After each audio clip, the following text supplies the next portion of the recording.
Desde que se fabricó la primera bomba atómica, la humanidad ha vivido bajo el miedo constante a una guerra nuclear. Hay incontables libros y películas que tratan el fin del mundo causado por armas nucleares. En esas obras, la gente desgraciada que no tiene a dónde ir vaga entre los restos de una civilización destruida y contaminada por material radioactivo, pierde por completo su humanidad y sigue aniquilándose entre sí. Pero, ¿qué ocurre en realidad? Pensemos, por ejemplo, en el vasto océano. Cabría esperar que donde se realizaron grandes ensayos nucleares quedaran rastros de daños graves, pero hoy esos lugares parecen como si no hubiera pasado nada. Por ejemplo, el atolón de Bikini, símbolo de las pruebas nucleares, hoy está abierto a los turistas. Hola a todos. Entonces, ¿dónde está la verdad? ¿Puede el mar digerir los efectos devastadores de una explosión nuclear? Antes de responder, suscríbanse a nuestro canal, donde llevamos la búsqueda de la verdad al máximo. Aquí Pangea. Con los hechos disponibles, hagamos un breve análisis. ¡Empecemos!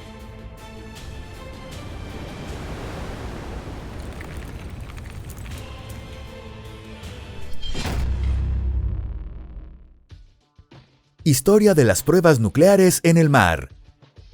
Entre 1946 y 1963, se realizaron más de 200 ensayos nucleares en el mar y en su atmósfera.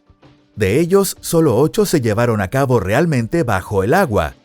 En 1963, todos los estados con armas nucleares y la mayoría de los no poseedores firmaron un tratado que prohíbe los ensayos nucleares en la atmósfera, en el espacio ultraterrestre y bajo el agua.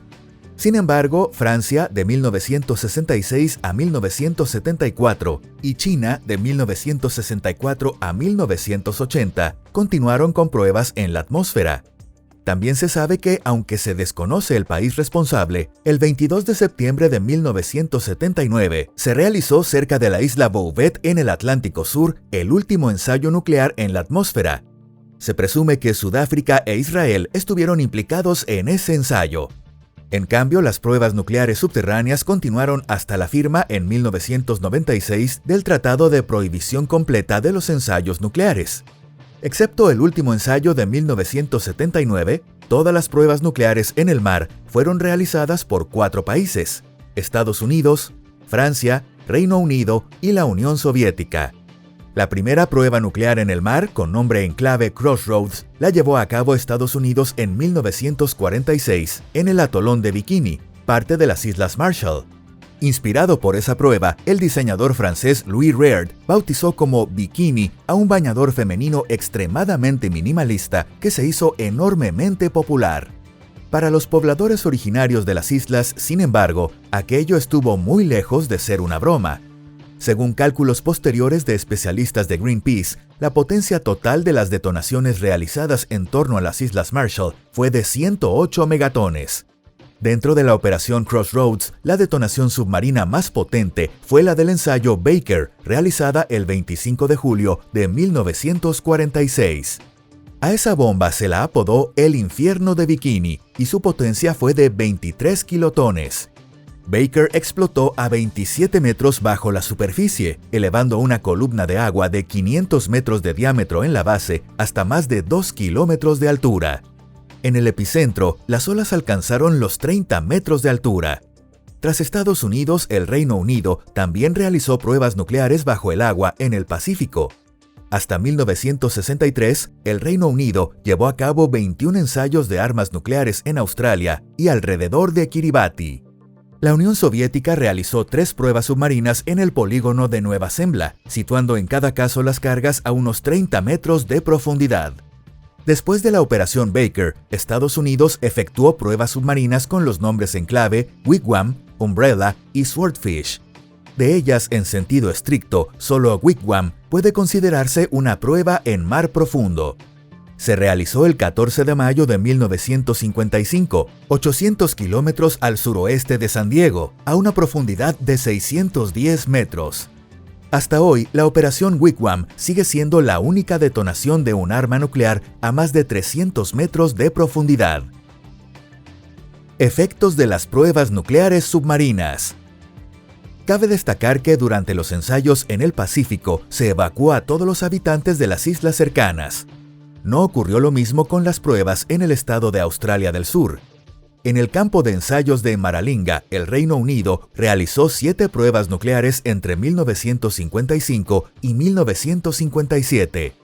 En los límites del campo se colocaron señales que advertían del peligro de irradiación, pero difícilmente puede llamarse a eso un medio de evacuación. Jamie Lester, un aborigen australiano que sobrevivió a esas pruebas, relató su experiencia al presenciar los ensayos realizados por el Reino Unido. Según su testimonio, apareció un extraño humo negro y aceitoso, y a las pocas horas, todos los aborígenes presentaron diarrea, erupciones cutáneas y dolor en los ojos. El propio Jamie Lester no pudo abrir los ojos durante 3 semanas, y algunos ancianos fallecieron. Pero esto se refiere a pruebas en tierra. No hay constancia de que pobladores locales hayan presenciado detonaciones nucleares bajo el agua. En cambio, los testimonios de quienes participaron directamente en pruebas submarinas son impactantes. Para medir la potencia de las bombas atómicas, se dispusieron barcos dentro del radio de daño directo de la explosión. El mayor de ellos fue el acorazado retirado de la Marina estadounidense Arkansas, de 27.000 toneladas de desplazamiento, situado a 230 metros del epicentro. El buque fue aplastado como por un martillo gigantesco, lanzado al aire y después literalmente clavado en el fondo marino.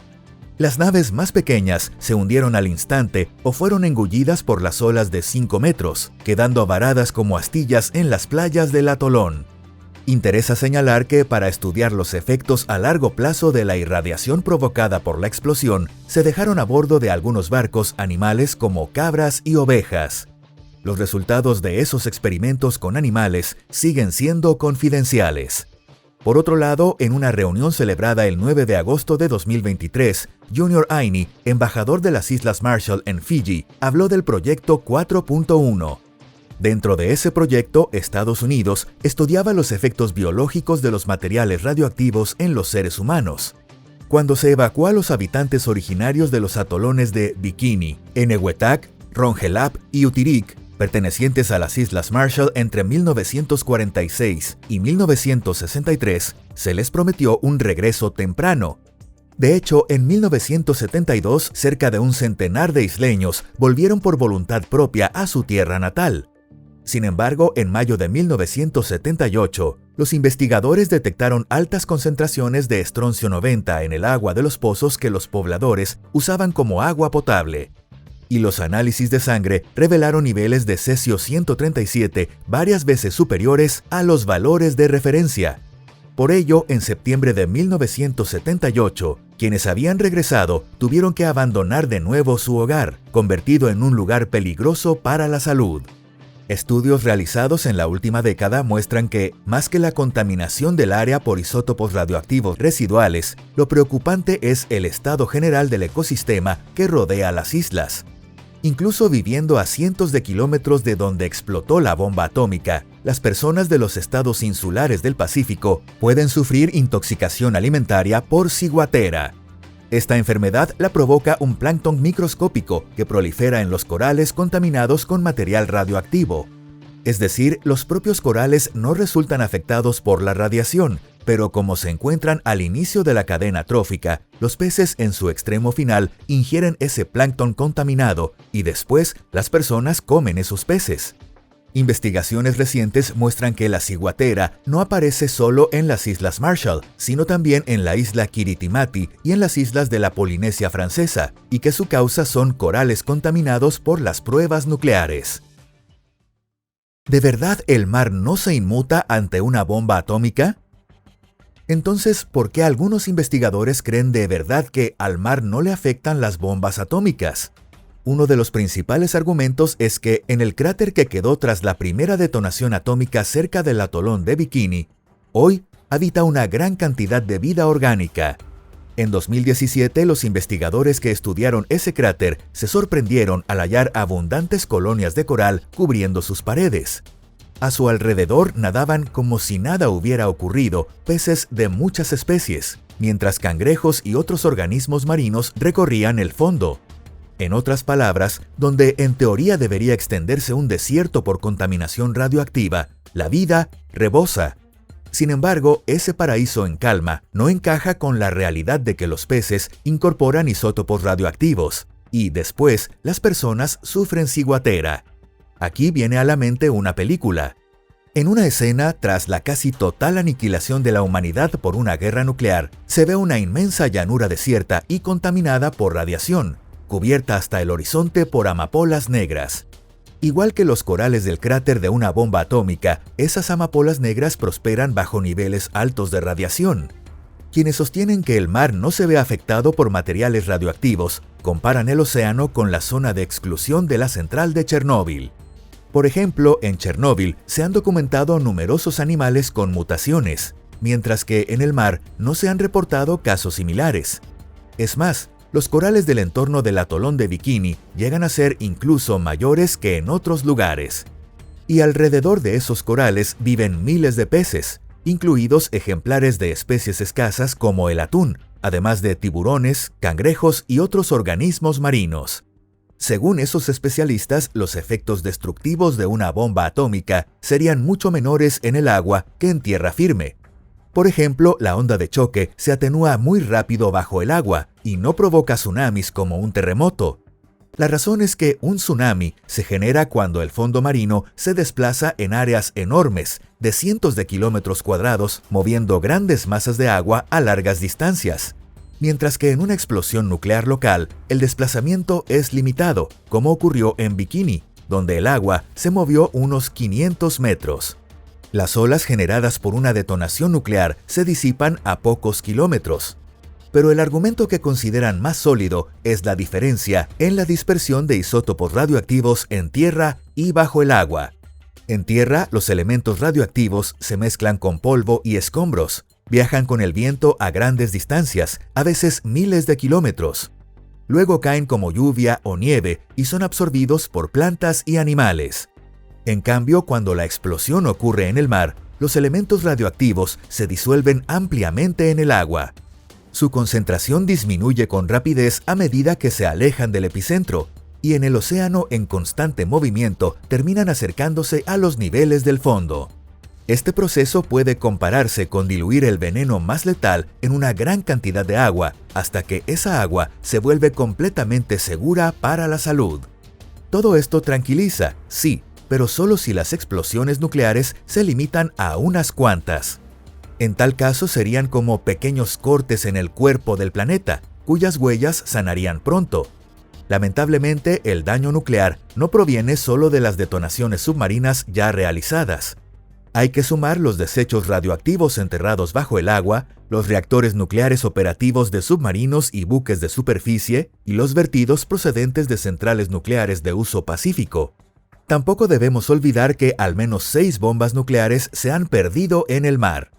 Estas bombas yacen en algún punto del fondo oceánico, degradándose poco a poco mientras liberan isótopos radioactivos en su entorno. No es ajeno a esto que recientemente se hayan detectado rastros de contaminación radioactiva en la fosa de las Marianas, a unos 11 kilómetros de profundidad. Por eso, debemos analizar con seriedad el problema de las detonaciones nucleares submarinas, sin caer en el autoengaño. Si les gustó el video, pongan me gusta y compártanlo en sus redes sociales. Gracias por vernos. Hasta la próxima. Adiós.